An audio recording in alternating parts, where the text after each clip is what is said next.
Bonjour à toutes et à tous dans ce nouvel épisode des Villes vivantes.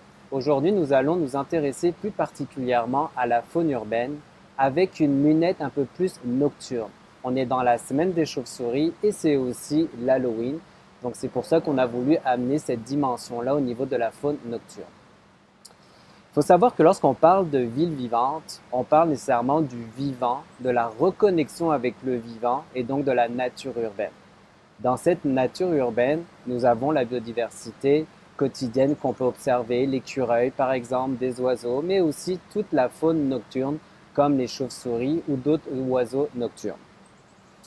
Il faut savoir que la pollution lumineuse est une des grosses problématiques de la ville aujourd'hui qui empêche la faune nocturne de pouvoir s'épanouir. Les insectes sont les premiers à faire les frais de ce trop-plein de lumière. En effet, il y a une étude de la revue Biological Conservation dit qu'ils sont brûlés au contact des ampoules, meurent d'épuisement ou finissent mangés par un prédateur. Un tiers des insectes piégés autour des lumières meurent la nuit. Donc c'est vraiment important de pouvoir amener cette dimension-là. On en parle beaucoup moins, notamment au niveau de la trame noire, qui va en opposition à la trame verte et bleue. Effectivement, la pollution lumineuse avec les enseignes lumineuses toute la nuit empêche justement ce déplacement de cette faune-là. Donc, je suis vraiment heureux de pouvoir vous présenter notre intervenante aujourd'hui. D'ailleurs, j'ai oublié de le préciser, nous sommes au Biodôme de Montréal. Donc, merci de nous accueillir. Donc, ici, nous avons Emiko Young, chef de division des collections vivantes, conservation et de la recherche. Ta mission principale, c'est de définir avec les partenaires et des chercheurs les bonnes pratiques à adopter afin d'atteindre nos objectifs en matière de bien-être animal, de conservation et de développer l'expertise nécessaire à la protection de certaines espèces en péril. Bonjour Emiko. Bonjour. Comment vas-tu? Ça va très bien, merci. C'est vraiment une belle journée. On Oui. est comme à l'extérieur, mais sans vraiment être à l'extérieur. C'est vraiment un magnifique endroit. Je pense qu'on entend pas mal la faune, justement. Oui, on entend, On a des loutres juste en face qui nous font coucou. Absolument. On a quoi d'autre autour? Il y avait tout à l'heure une petite mésange qui est venue se percher pas très loin. Dans le marécage ici, on pourrait voir une tortue prendre une bouffée d'air. Il y a quelques espèces qui sont là avec nous aujourd'hui. Okay, il y a le castor de l'autre côté aussi. Ouais. Le castor, lui, il est peut-être un peu plus timide, on va peut-être pas le voir, mais au cas où, s'il nous saute dessus, on arrêtera. Ou un peu plus nocturne. Et ça fait vraiment le pont avec aujourd'hui. Donc écoute, peux-tu nous développer un petit peu plus la mission d'Espace pour la vie et les actions qui sont reliées à la biodiversité urbaine? Oui. En fait, Espace pour la vie, c'est composé de 5 institutions scientifiques. Donc maintenant avec la biosphère, mais on avait toujours eu le planétarium, l'insectarium, le jardin botanique et nous, le biodôme. Et notre mission, c'est vraiment, on l'a défini comme accompagner l'humain à mieux vivre la nature. Donc c'est justement aider cette biodiversité qui est si fragile, parce qu'on est en pleine crise de biodiversité. Pardon, on est en pleine crise de biodiversité. Puis aussi que l'humain devienne une partie prenante de la solution pour pouvoir déployer des actions. Donc, comment aider les citoyens, mais comment aussi nous prendre acte à cette prochaine étape pour notre chère Terre, finalement. OK. C'est une belle mission. On en a vraiment besoin. On l'a vu, comme je l'ai dit, avec la pandémie qui nous a permis de nous reconnecter en quelque façon. Mais aussi, ça nous a amené à découvrir qu'on n'était pas seul dans des espaces naturels en milieu urbain et au contraire, qu'il y a une grosse problématique au niveau de l'éducation encore, donc d'observer ce qu'on a autour. Et tu sais, en faune urbaine, peux-tu me dire quels sont les animaux qui composent la faune urbaine et principalement la faune nocturne? Oui. C'est assez intéressant comme sujet parce que, dans le fond, l'humain est en train de peupler la Terre de plus en plus et il y a de plus en plus d'activités humaines sur l'échelle planétaire qui font en sorte que un animal qui aurait pu être diurne il y a quelques années ou quelques dizaines d'années, comme l'ours, va devenir de plus en plus nocturne pour justement faire ses propres activités à lui, de vie, de chasse, etc., pendant la nuit pour pas être dérangé par les humains. Alors nous, en tant qu'humains, on a peur du noir et c'est une bonne chose pour ces animaux-là justement parce que eux, ils peuvent faire leurs activités pendant une période où nous ne les dérangeons pas. Okay. Donc ça, c'est premièrement une partie de la réponse pour dire que c'est pas tous les animaux qui sont nocturnes aujourd'hui qui l'ont toujours été. Et à Montréal, on a quand même beaucoup d'animaux nocturnes. En fait, on se retrouve en pleine forêt laurentienne ici. Puis la forêt laurentienne est surtout composée d'animaux nocturnes parce que justement, les animaux vont profiter de l'aube, du crépuscule pour aller chasser. Et pendant la journée, quand il fait chaud, pendant l'été par exemple, ou pendant l'hiver, quand ils sont en repos, ben ils n'ont pas besoin d'aller faire ces activités-là. Donc, énormément d'espèces ici indigènes au Québec et qu'on peut retrouver à Montréal également vont être nocturnes, que ce soit le castor. On entend de plus en plus parler du coyote à Montréal. On a surprenamment des pécans.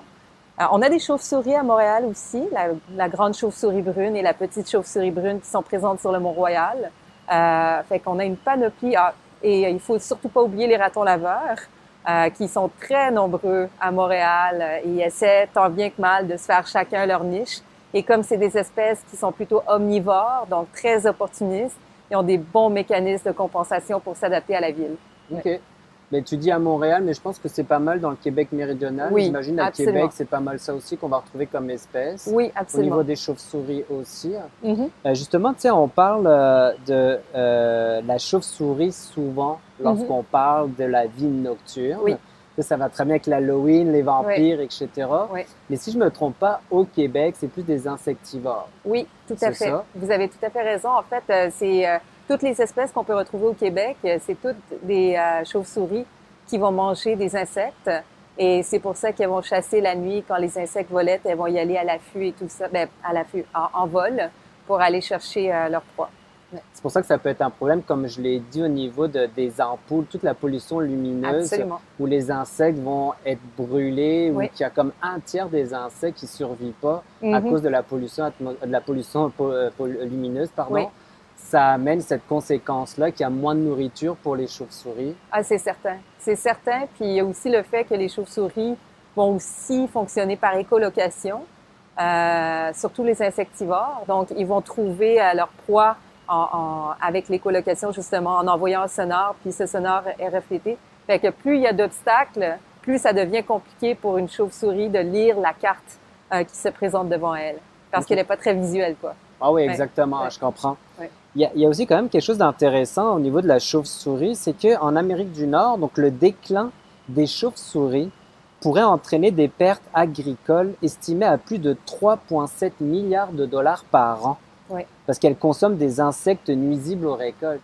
Donc non seulement il y a un intérêt écologique, mais il y a aussi un intérêt majeur pour Oui. notre santé aussi, Oui. au niveau justement de la nourriture, parce qu'on parle beaucoup des abeilles qui vont elles-mêmes polliniser à peu près 35% des plantes à fleurs, et non, 80%, pardon, et qui vont amener à 35% de la production agricole. Oui. Et donc, mais les chauves-souris Oui. vont permettre justement d'agrémenter tout ça, notre système justement agricole. Absolument. Puis ailleurs sur la planète, il y a des chauves-souris qui sont frugivores, comme celles qu'on peut retrouver au biodôme, et qui vont aussi avoir le rôle de pollinisateur. Donc ça aussi, ça va avoir un effet sur toutes les cultures locales, etc., de plantes. Et lorsqu'on parle d'une espèce en soi, c'est sûr que de plus en plus, on regarde globalement c'est quoi les impacts, parce que dans un écosystème, on regarde toujours une approche qu'on appelle une santé. Donc, c'est une approche qui est vraiment de plus en plus généralisée au sein des disciplines de la santé. Donc, on regarde la santé animale des populations, la santé humaine et comment ça s'intègre avec toute la santé de l'écosystème. Parce qu'évidemment, si on a une action, par exemple, il y a une maladie qui s'appelle la maladie du syndrome du museau blanc chez les chauves-souris et qui est en train de détruire au-dessus de 80% de la population actuellement. Donc, cette maladie-là, finalement, juste enlever toute cette population de chauves-souris au Québec, c'est certain que ça va avoir un impact et une retombée sur notre santé, sur la santé de l'écosystème, etc. Donc, il y a beaucoup de calculs savants à faire pour vraiment mesurer l'impact et je pense pas qu'on détienne toutes les réponses. Mais chose certaine, c'est qu'on peut plus regarder une espèce toute seule. Il faut qu'on regarde la globalité avec l'écosystème. Ouais. Très intéressant, Ouais. Miko. Justement, quand tu parles de la maladie du museau blanc, souvent, bon là, on a peut-être des personnes qui connaissent un peu moins. Oui. C'est que c'est en rapport avec un champignon Oui. qui se développe. Peux-tu nous en parler un peu plus? En fait, ce champignon-là, je crois qu'il vient d'Europe. Donc, c'est un champignon qui est arrivé à, j'imagine, soit... En fait, j'ai pas lu exactement comment il est arrivé, mais il est arrivé dans nos colonies en Amérique. Puis, ce qui arrive, c'est que nous, on a des populations au Québec et peut-être en Amérique du Nord qui vont hiberner. Donc ça veut dire que pendant leur hibernation, leur métabolisme va grandement diminuer. Ils vont peut-être avoir 1-2 battements cardiaques par minute, etc. Puis, ils vont pas avoir la nécessité de s'alimenter parce qu'ils vont avoir baissé leur métabolisme.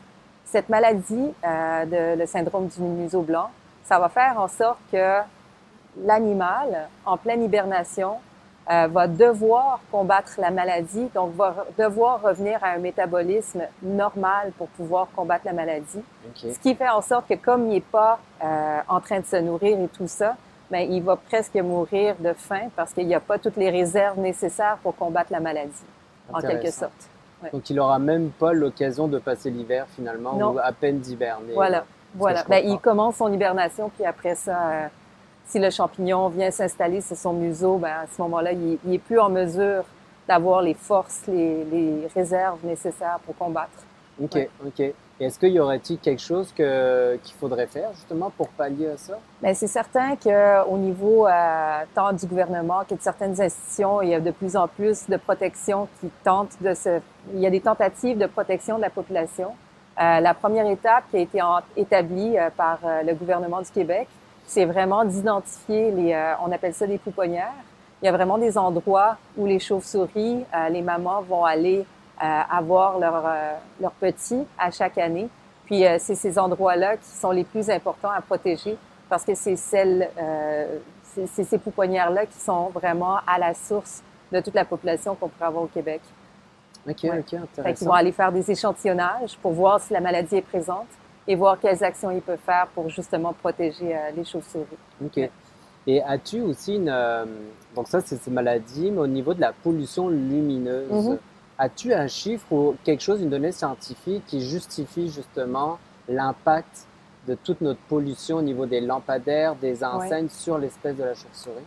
Malheureusement, j'ai pas de chiffre en tête. Chose certaine, c'est que c'est quand même assez démontré dans la communauté scientifique que la pollution lumineuse a des impacts au niveau de plusieurs espèces, justement nocturnes, que ce soit pour bien chasser, que ce soit pour des questions, parce que des fois, malgré la lumière, si c'est une lumière constante versus une lumière soudaine comme celle d'un phare d'un véhicule, ça peut avoir des impacts un peu différents, ça peut causer un éblouissement.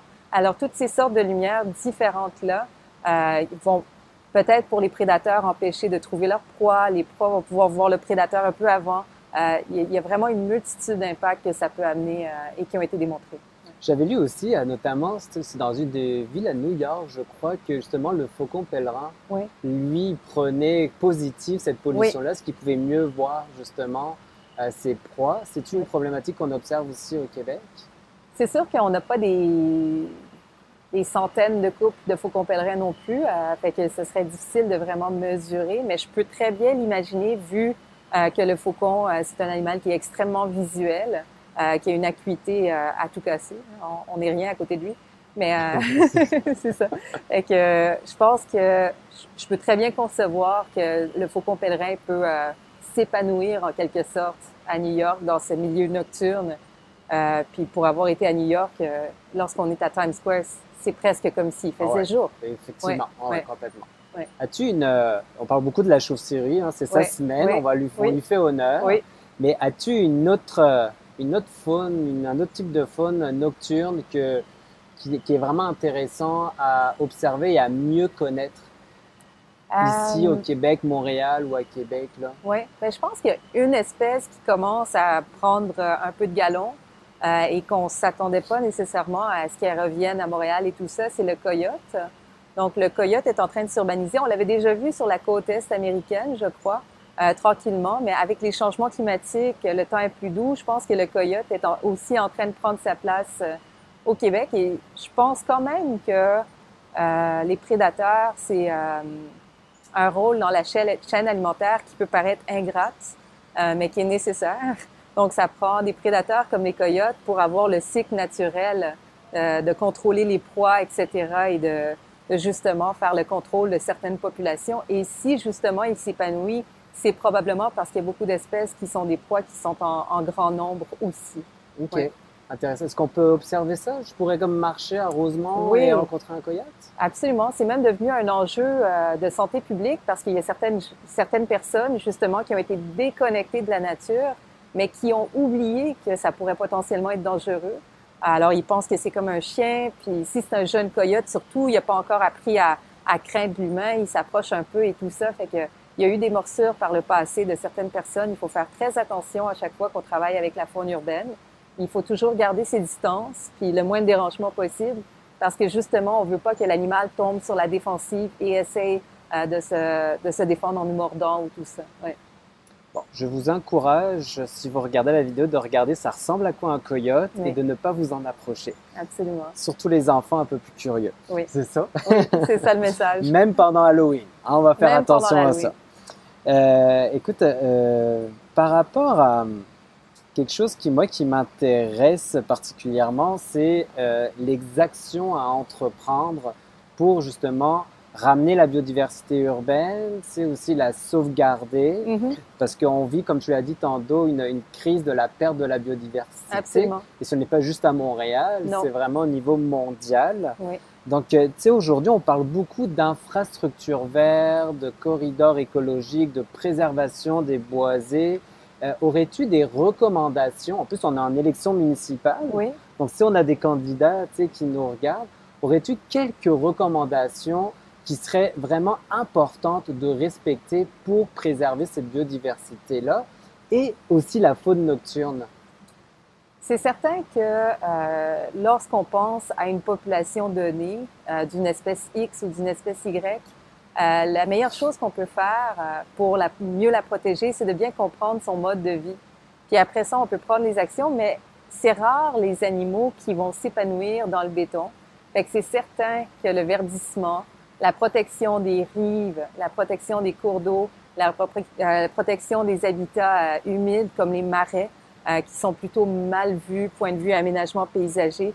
Toute la protection de cette nature-là est essentielle parce que c'est la maison, justement, où réside cette faune qui est quand même encore si riche et qu'on tient à préserver. Mais à part ça, c'est sûr qu'en ville, vous avez touché un mot sur la pollution lumineuse. C'est certain qu'au niveau des oiseaux, des chauves-souris, des insectes et tout ça, pour préserver cette faune-là également, je crois qu'il pourrait y avoir des politiques plus claires en matière d'utilisation de lumière, d'énergie, etc. pendant la nuit, parce qu'il y a beaucoup de gens qui s'en servent et qui n'en ont pas réellement besoin. Et c'est aussi une question d'écologie. Pourquoi dépenser de l'énergie si c'est pas nécessaire? Tout à fait. Tout à fait. Ça, c'est beaucoup d'actions. Puis, en gros, je pense que la protection du milieu et de l'écosystème, et aussi, il y a peut-être certaines espèces qui sont un peu plus sensibles, comme par exemple, il y a la tortue géographique sur les rives de Montréal. Sur la rive sud, il y a la rainette faugrillon sur laquelle on a travaillé cet été. Donc, ces espèces-là qui sont un peu les espèces phares, à vraiment mieux comprendre qu'est-ce qui les affecte, c'est quoi les afférents anthropiques qui peuvent avoir un impact sur eux. Puis après ça, trouver les meilleures solutions et mieux les suivre aussi dans le temps. C'est toutes des actions qui pourraient aider notre compréhension de notre monde actuel avant qu'il soit perdu et aussi de faire des bonnes actions justement pour les protéger. Parfait. Donc, si je comprends bien, si je résume rapidement, Oui. en termes pour la pollution lumineuse, c'est d'avoir une meilleure politique pour restreindre l'utilisation de la lumière ou à plus basse fréquence. Oui. Je sais qu'en France, justement, il y a une politique assez sévère où même les commerçants peuvent avoir une amende, justement, s'ils ne respectent pas, justement, d'éteindre leur lumière, leurs enseignes. Et ça a beaucoup changé, effectivement, par rapport à la biodiversité nocturne. Deuxième chose que je comprends, c'est au niveau de l'interaction de l'espèce avec son écosystème, donc d'amener des mesures strictes et peut-être sévères aussi de protéger l'habitat essentiel. On parle de la rainette faugrillon. Ça a été quand même une grosse problématique et on voit de plus en plus qu'on essaie d'amener cet habitat-là comme essentiel, comme le beluga au niveau du fleuve, tous ces habitats-là, leur pouponnière, tu parlais de pouponnière tantôt. Au niveau de, tu sais, est-ce que on parle beaucoup d'avoir des îlots, tu sais, des boisés, mais s'il n'y a aucune connectivité entre ces différents boisés, est-ce que ça porterait atteinte à la biodiversité ou au contraire, est-ce que ça améliorerait leurs conditions de connecter ces boisés-là? Je pense certainement que oui. Il y a des espèces qui ont besoin de plus grands espaces aussi. Fait que de défragmenter justement leurs habitats, ça peut leur permettre de rejoindre plusieurs zones, même s'il y a juste un petit corridor qui traverse d'une grosse aire à une autre grosse aire. Ça peut leur permettre d'avoir que ce soit un espace de fuite, un autre territoire de chasse si c'est un prédateur, etc. Ça, c'est toutes des choses qui aident. Évidemment, on n'a pas beaucoup parlé de collision avec les véhicules, mais c'est certain que c'est un fait. À chaque fois qu'il y a de la fragmentation d'habitat et que les animaux ont besoin de migrer pour des raisons alimentaires ou pour des raisons de migration, comme les oiseaux, c'est certain qu'à ce moment-là, ils se retrouvent fragmentés, puis ils doivent traverser une zone où il y a une route, un aéroport, quelque chose. Ça doit être, en plus d'être fatal pour certains, ça doit être un peu stressant pour eux. Ah oui, Oui, clairement. oui. C'est stressant pour Oui. moi aussi, là. Oui. Que je vois un oiseau, Oui. je trouve ça un peu stressant. Oui. Parfait, d'accord. Et tu sais, on parle beaucoup aussi de tout ce qui est au niveau luminosité, tu sais, dans les fenêtres, justement, Oui. ou pour les oiseaux, tu sais, Oui. ça crée une illusion. Absolument. Mais ça l'est aussi en milieu nocturne aussi, j'imagine. Oui. Y a-t-il des recommandations par rapport à ça, tu sais, d'avoir dans les nouvelles constructions, tu sais, les bâtiments à Ouais. plusieurs étages? Mais je sais qu'il y a certaines personnes qui se sont attardées spécifiquement sur les collisions d'oiseaux dans les vitres. Et il y a beaucoup de technologies qui s'est développées comme des réfléchissants à UV. Donc, par exemple, s'il y a suffisamment de UV qui reflètent, à ce moment-là, il y a quelque chose que les oiseaux vont voir parce qu'eux, ils sont capables de percevoir les UV. Et donc, ils vont voir comme si c'était un obstacle et ils vont arrêter. Donc, c'est sûr que au niveau de ces fenêtres-là, pendant le jour, ça peut aider. Pendant la nuit, c'est sûr que les oiseaux sont moins actifs. Alors, c'est surtout pendant le jour, je crois, que le problème réside. Ouais. Mais c'est super intéressant ce que tu dis. Est-ce que c'est quelque chose qu'on peut mettre facilement sur nos fenêtres, sur nos vitres? Il me semble que selon les recherches qu'on avait effectuées, parce qu'on l'a regardé pour plusieurs bâtiments, il y a des appliques qui sont pas nécessairement durables dans le temps, mais qui seraient faciles à appliquer en collant, si on veut. Ouais. Donc, n'importe quel promoteur aujourd'hui pourrait le mettre d'office dans ses nouvelles constructions? Oui. Il y a même des vitres qui littéralement contiennent ce réfléchissant UV. Ça coûte vraiment cher, mais c'est quand même disponible sur le marché. Ouais. OK. Et donc, pour les citoyens, s'ils veulent aider, est-ce qu'il y a aussi des autocollants, des choses qui peuvent se mettre? Ils peuvent mettre des autocollants. Je pense qu'une des choses qui aide, c'est quelque chose qui va bouger. Donc, il y a aussi des mobiles qui existent. Souvent, c'est une intégration de plusieurs outils en même temps pour justement que les oiseaux comprennent qu'il y a un obstacle. Ouais. Ah, parfait. Ben, justement, en parlant des initiatives citoyennes, on le voit dans plusieurs quartiers, que ce soit à Montréal, que ce soit à Québec, à Trois-Rivières et dans d'autres municipalités, plusieurs initiatives où les citoyens sont amenés à préserver la biodiversité, mais par des activités peut-être indirectes, comme d'avoir de l'agriculture urbaine qui va permettre justement aux pollinisateurs. Donc finalement, en quelque sorte, de créer des refuges en santé pour cette biodiversité-là. As-tu, toi, des exemples concrets qui peuvent aider la faune, on va parler des chauves-souris encore, nocturnes, à vouloir amener cette paix pour la faune en ville? Oui.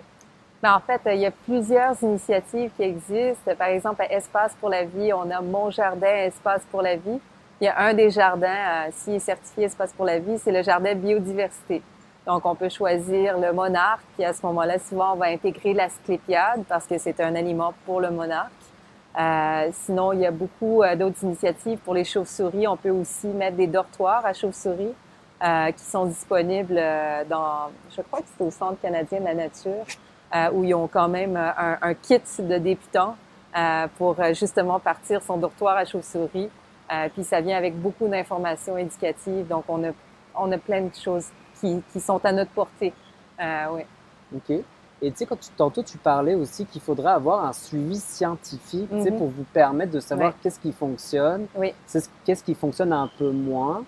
As-tu, toi, des applications, tu sais, on parle beaucoup de sciences participatives, tu sais, il y a des applications à Inatura, par exemple, ces choses-là. As-tu d'autres initiatives? L'année passée, je crois que c'est l'année passée, Espace pour la vie est parti, je crois que ça s'appelle voyons, ça s'appelle comment? Ça s'appelle la biodiversité, ma biodiversité ou quelque chose comme ça. OK. C'est justement basé sur un site qui est iNaturalist. Puis les gens, les citoyens peuvent aller dessus puis trouver, essayer de trouver, puis ça fait comme un recensement citoyen des espèces qui peuvent être observées. Sinon, il y a des façons plus scientifiques aussi de suivre les populations. Ben, pas que c'est pas scientifique, mais plus assidu de suivre la population. Par exemple, des fois, on peut faire, par exemple, pour le projet de la rainette faugrillon, on a fait des marquages sur certains individus. Donc, on peut faire insérer un petit truc alphanumérique, ça s'appelle un élastomère. Puis après ça, on peut voir le nombre d'individus qui ont encore ce tag-là. Qui a été retenu, etc. Fait que ça, c'est toutes des façons qu'on peut faire pour... Et ça, les citoyens ne le font pas. Hein? Non. On est d'accord, là, c'est le citoyen va faire du recensement. Oui, voilà. Mettez pas de tag Oui. vous-même, mais c'est Absolument. pour aider justement à l'observation Oui. aussi. Parfait. Est-ce que tu as d'autres initiatives parce que je pense quand même que d'avoir des abris chauves-souris, ça peut déplaire à certains. Oui. As-tu d'autres activités qui pourraient être intéressantes pour pareil sensibiliser et éduquer à la faune nocturne? Bien, je pense que ça passe beaucoup par l'éducation aussi. Le simple fait qu'on s'en parle aujourd'hui, puis que les gens vont de bouche à oreille parler de la chauve-souris, puis veut pas, en tant qu'être humain, on a l'impression d'être chez nous. C'est notre ville, c'est Montréal, mais juste se conscientiser qu'on est interrelié avec des animaux qui sont présents, qui étaient là bien avant nous, qui étaient là bien avant toutes les populations humaines qui ont pu se trouver aujourd'hui ici. Alors, c'est ça, juste être conscient de ça, je pense que ça peut faire une différence parce que lorsqu'on voit un animal, est-ce que c'est un animal qui est indigène? Est-ce que c'est un animal qui est envahissant? Est-ce que c'est un animal qui est exotique, etc.? Ça peut nous aider à mieux comprendre puis justement mieux préserver par la suite. Mais tu vois, justement, on a un invité derrière toi. Oh! Tu pensais que notre ami Castor Oui. n'allait pas venir. Peut-être on pourrait montrer en même Oui. temps. Parce que lui, il est beaucoup plus nocturne, c'est ça Oui, aussi? absolument. C'est un animal Ben, plutôt tant nocturne. on a quelques petites minutes là, peux-tu nous dire Oui. quelque chose sur sa vie nocturne? Alors, parce que là, il est quand même réveillé. Hein? Oui. Ok. Fait que, oui, c'est ça, le castor, en fait, je ne sais pas si vous êtes déjà allé faire du canot camping, Ouais. mais c'est certainement les grosses plouches qu'on peut entendre vers la fin de la journée ou au début de la journée.